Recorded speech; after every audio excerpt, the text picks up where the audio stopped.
Hello friends, welcome you all on my Arvind Geography Verse YouTube channel. Dear friends, today we are going to study a new topic including bio, that is absorption by root. So basically this topic is in class 8 and even in class 10. So this is going to very interesting topic today, that is absorption by root. You see, first you might have seen green plants around you, isn't it? Suppose this to be the plant. So most important thing is that what is the basic function of this root? This is my first question. यानी इस root का क्या काम है? इसको आप क्या बोलते हो? इसको रूट बोलोगे? जो जमीन के अंदर है उसे रूट, जो जमीन से बाहर है उसे शूट. ओके? यानी जो जमीन के अंदर है उसको आप रूट बोलते हैं और जमीन से जो बाहर है उसे क्या बोलेंगे? शूट. तो अगर आपसे पूछा जाए कि रूट का काम क्या है बताओ, तो आप बोलोगे sir it holds the plant. क्या करता है ये? It holds the plant. Very good, सही है. यानी प्लांट को ना पकड़ के रखता है.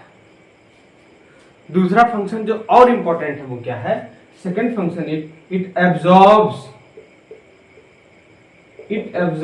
Water plus minerals. यानी इसका जो दूसरा सबसे खास बात हो गया वो ये है कि जो रूट है ना वो प्लांट के लिए वाटर एब्जॉर्ब करता है. डिसॉल्व्ड मिनरल्स होते हैं जो ऑटोमेटिकली रिक्वायर्ड प्लेस पे पहुंच जाते हैं. अब यहाँ एक शब्द आ गया डिसॉल्व्ड मिनरल्स. आप बताओ, अगर वाटर के अंदर कोई मिनरल डिसॉल्व नहीं हुआ तो उसको प्लांट कैसे लेके जा सकता है? तो प्लांट्स उन्हीं मिनरल्स को लेके जा सकता है विच डिसॉल्व्स इन वाटर. यानी उन्हीं मिनरल्स को प्लांट एब्जॉर्ब करता है which can dissolve in water. I hope concept clear हो रहा है. सिंपल हिंदी में समझा रहे हैं ताकि तुमको समझ में आ जाए.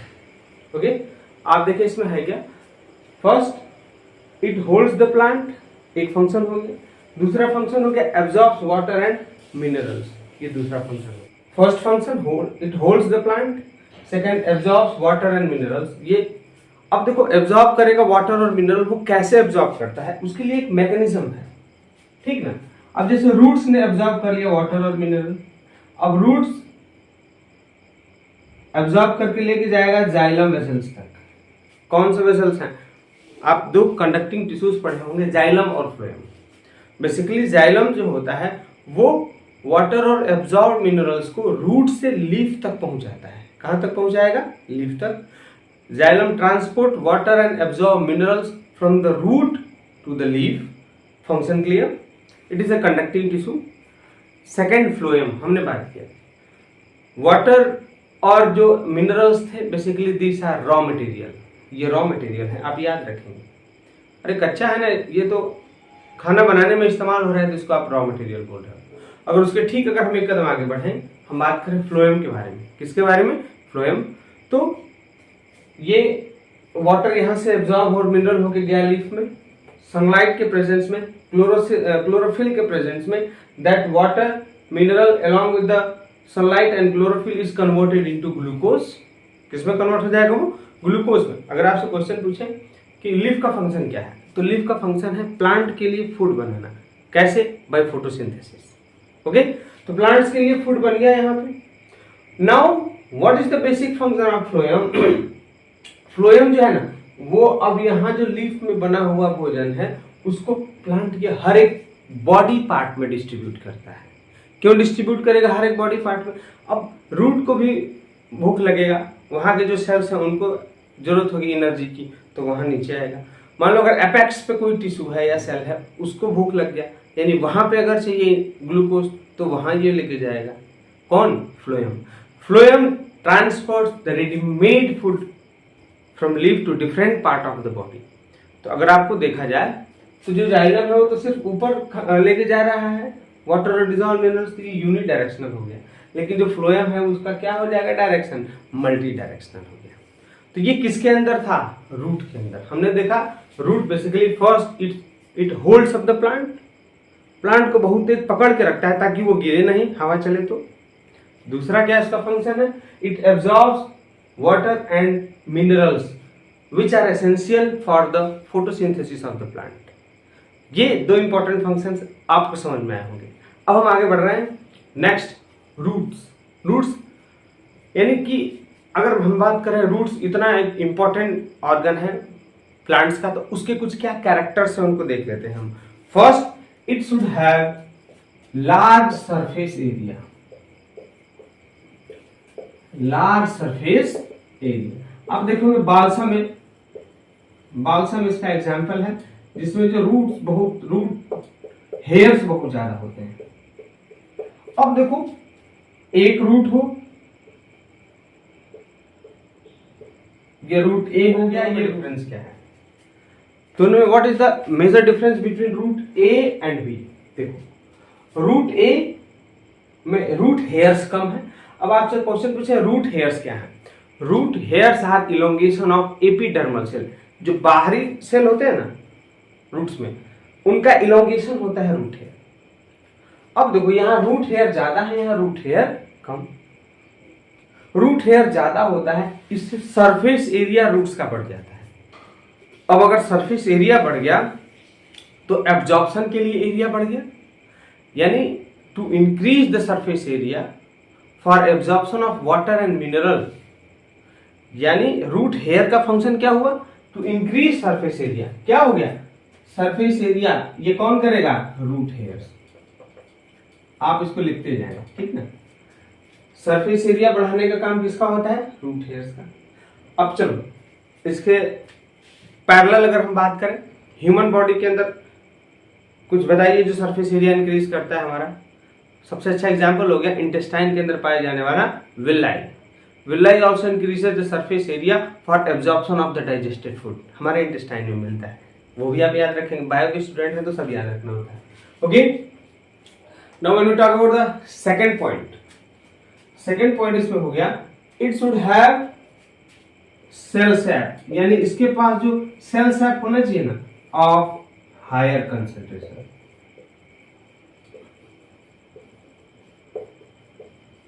मतलब क्या है, थोड़ा ध्यान से देखिए। यहां दो वर्ड यूज किया है, फर्स्ट है सेल सैप और अगला बोला है हायर कंसंट्रेशन, ठीक है ना? अब देखिए सेल सैप क्या है। सेल सैप का मतलब है, जैसे मान लो रूट हेयर हो गया, रूट हेयर के अंदर वाटर होगा, यानी रूट हेयर के अंदर सॉल्यूशन होगा। लिविंग ऑर्गेनिज्म है, सेल है लिविंग, तो उसके अंदर वाटर होगा ना, तो जो सॉल्यूशन होता है ना रूट सेल्स के अंदर, उसको आप सेल सैप बोलोगे। क्या बोलोगे उसको? Cell sap.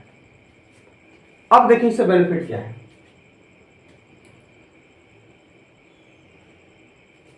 अब देखिए जो रूट हेयर्स हैं बेसिकली उनका जो, जैसे मान लो ये रूट हेयर का हमने सेल बना दिया, चलो आपके लिए मैंने बना दिया, ये हो गया वैक्यूल। क्या हो गया? बड़ा सा वैक्यूल होगा और उनकी उसके चारों तरफ वाटर फील्ड होगा ना, साइटोप्लाज्म टाइप। तो ये जो वाटर होता है ना, उसको आप सेल सैप बोलोगे अगर वो कहाँ है तो रूट हेयर्स के अंदर, ठीक है? तो दूसरा खास बात क्या है कि जो लिक्विड प्रेजेंट है उस रूट हेयर के अंदर, यानी उसके सेल्स के अंदर, उसका कंसंट्रेशन ज्यादा होता है। कंसंट्रेशन ज्यादा का मतलब वो ज्यादा गाढ़ा होगा, उसमें सोल्यूट ज्यादा होगा।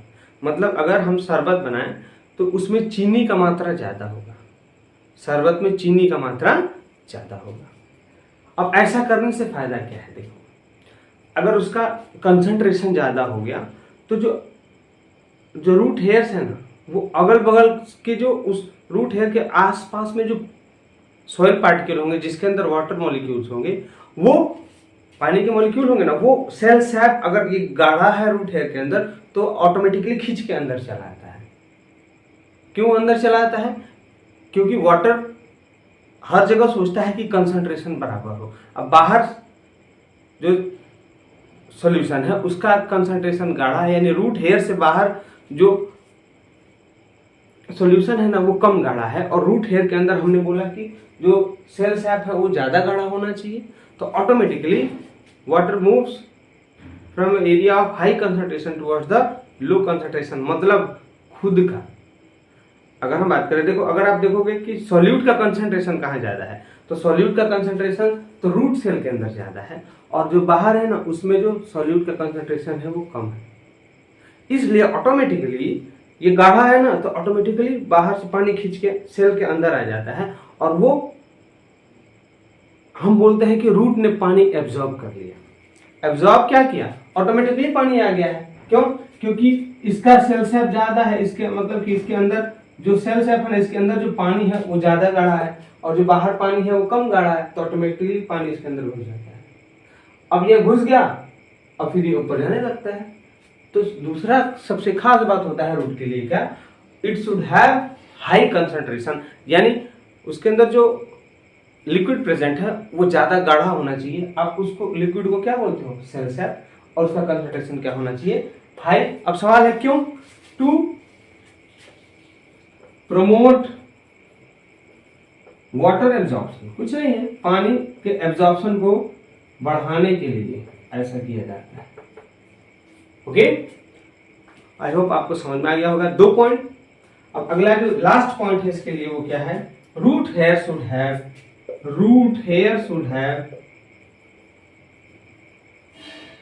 Have thin cell wall. क्या होना चाहिए, इसका जो सेल वॉल है क्या होना चाहिए, बिल्कुल पतला होना चाहिए। अगर हम सेल वॉल की बात करें, तो जैसे मान लो अगर ये हमने एक डायग्राम बना लिया कुछ इस टाइप का, ठीक, तो जो इसका बाहरी जो लेयर होता है ना, बिल्कुल बाहर वाला, ठीक, सेल वॉल अगर आप सेल चैप्टर पढ़े होंगे तो उसमें देखेंगे कि सेल वॉल सिर्फ प्लांट सेल में मिलता है, और जो प्लांट सेल का बिल्कुल जो आउटर मोस्ट सेल होता है उसको हम सेल वॉल बोलेंगे। उसके अंदर एक लेयर मिलता है जिसको हम सेल मेम्ब्रेन बोलते हैं, और एनिमल्स के अंदर सेल मेम्ब्रेन प्रेजेंट होता है, सेल वॉल प्रेजेंट नहीं होता है।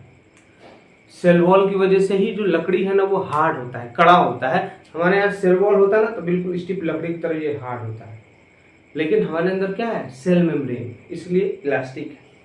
तो जो सेल वॉल प्रेजेंट होता है ना रूट हेयर्स में, क्या होना चाहिए, it should be very thin, उसको बिल्कुल पतला होना चाहिए। क्यों पतला होगा, तो अंदर आएंगे और जाएंगे। अगर ये बहुत मोटा हो गया तो इसके अंदर वाटर अंदर जाएगा ही नहीं, तो प्लांट ऑटोमेटिकली क्या होगा, सूख जाएगा।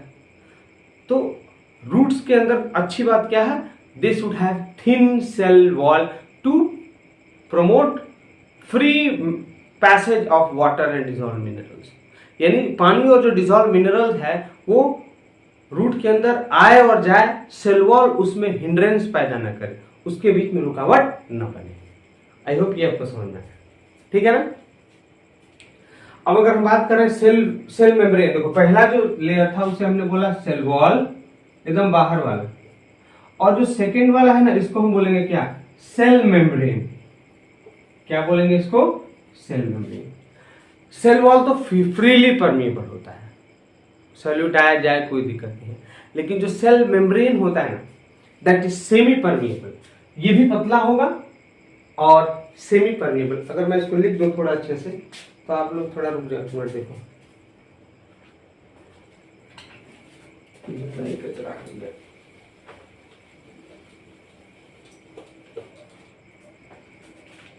देखो सेल वॉल क्या होना चाहिए, it should be thin plus freely permeable, ठीक है।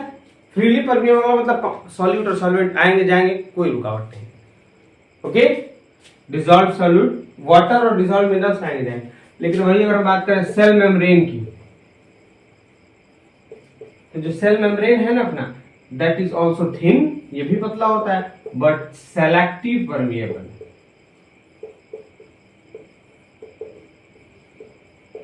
अब यहां एक नया वर्ड आ गया, सेलेक्टिव परमिएबल और सेमी परमिएबल। आप इसको एक अगला वर्ड भी बोलते हैं क्या, सेमी परमिएबल, ठीक है। बोला कि इसमें वाटर जाएगा, सेलेक्टिव का मतलब ना, अब वो हर चीज को फ्रीली अलाउ नहीं करेगा, वो सेलेक्ट करेगा, भाई आप जाओगे, आप नहीं जाओगे, आप जाओगे, मतलब एक कंडीशन पुट हो गया। और उस कंडीशन में क्या है कि वाटर तो जाएगा, कोई दिक्कत नहीं है, लेकिन अगर बहुत बड़ा साइज का कुछ डिसॉल्व मिनरल है तो वो नहीं जाएगा। वाटर H2O जाएगा, लेकिन लार्ज डिजॉल्व्ड मिनरल्स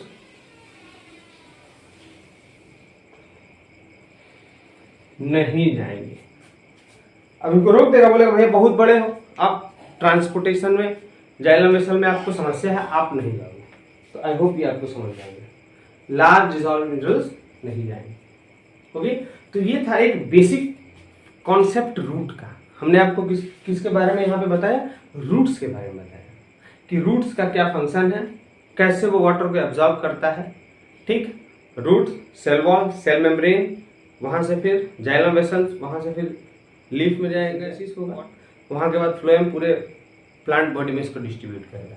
तो आई होप आपको ये इतना समझ में आया होगा।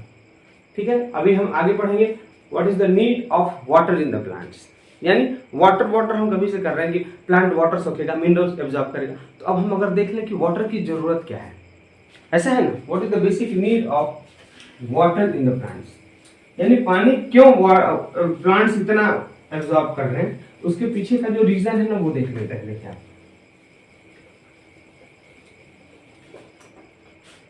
First, need of water, need of water in plants. इसमें जो सबसे खास है, इंपॉर्टेंट है, फर्स्ट फॉर ट्रांसपीरेशन।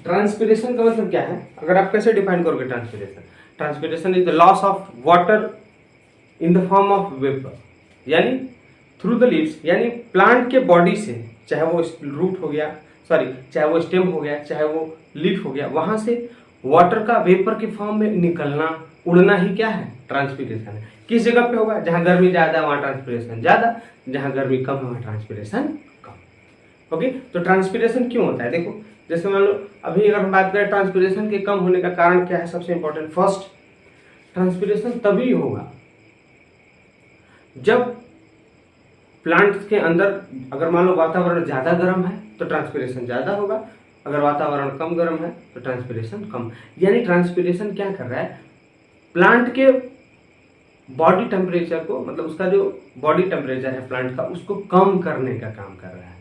ठीक है ना, इट हेल्प्स इन, या इट डज कूलिंग इफेक्ट, यानी ये प्लांट को क्या करता है, ठंडा करता है बाय इवेपोरेशन। और अगर एक और पॉइंट ले लें, इट हेल्प्स इन मेंटेनिंग, ये क्या करता है, इट हेल्प्स इन मेंटेनिंग कौन सा प्रेशर, सक्शन प्रेशर। ये सक्शन प्रेशर क्या है, जैसे मान लो कि प्लांट नीचे से वाटर एब्जॉर्ब कर रहा है रूट्स के थ्रू कंटिन्यूअसली, तो एक प्रेशर डेवलप होगा ऊपर की तरफ, जिससे पानी ऊपर वाले हाइट जो प्लांट है ना वहां लीफ में चला जाएगा। तो इस प्रेशर को हम सक्शन प्रेशर बोलते हैं। ओके, तो आई होप आपको ट्रांसपीरेशन समझ में आ गया। अब दूसरा फंक्शन क्या है इसका, देखो आप, दूसरा फंक्शन है फोटोसिंथेसिस। अगला कौन सा फंक्शन हो गया इसका, फोटोसिंथेसिस।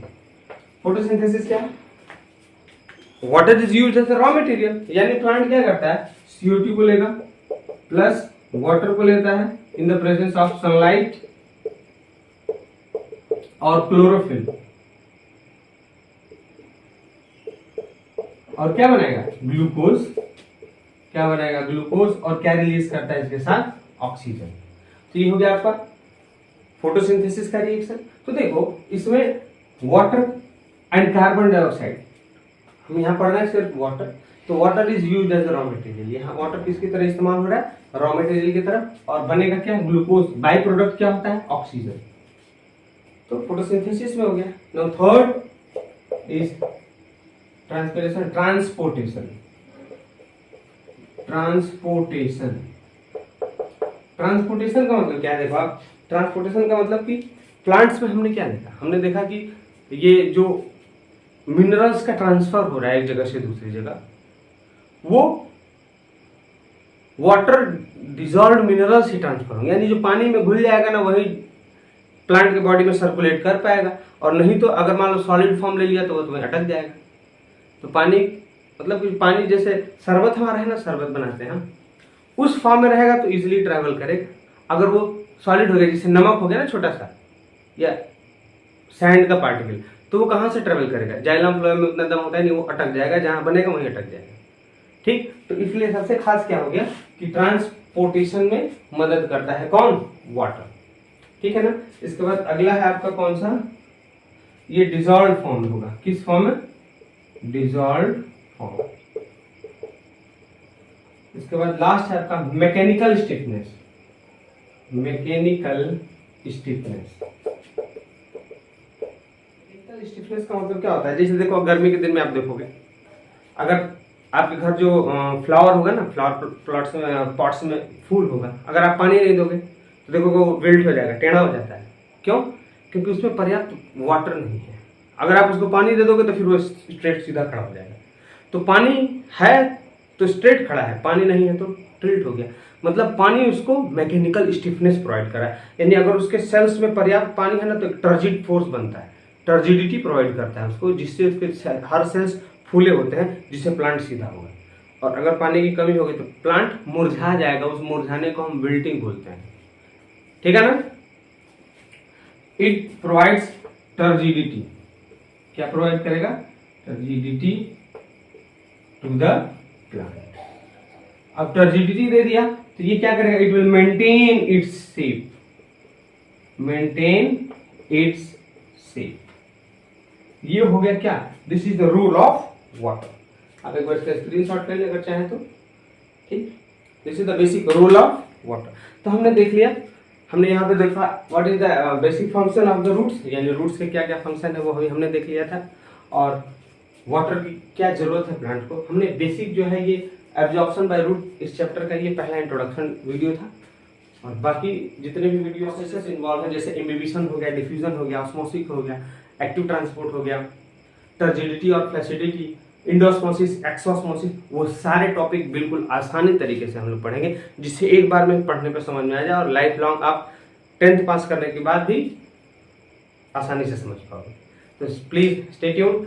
अगर आप नए व्यूअर हैं तो प्लीज सब्सक्राइब करें चैनल, क्योंकि मैं आपको ज्योग्राफी, फिजिक्स, केमिस्ट्री, बायो सब पढ़ाने वाला हूँ बिल्कुल आसान तरीके से। क्लास 9-10th के स्टूडेंट हैं तो ठीक।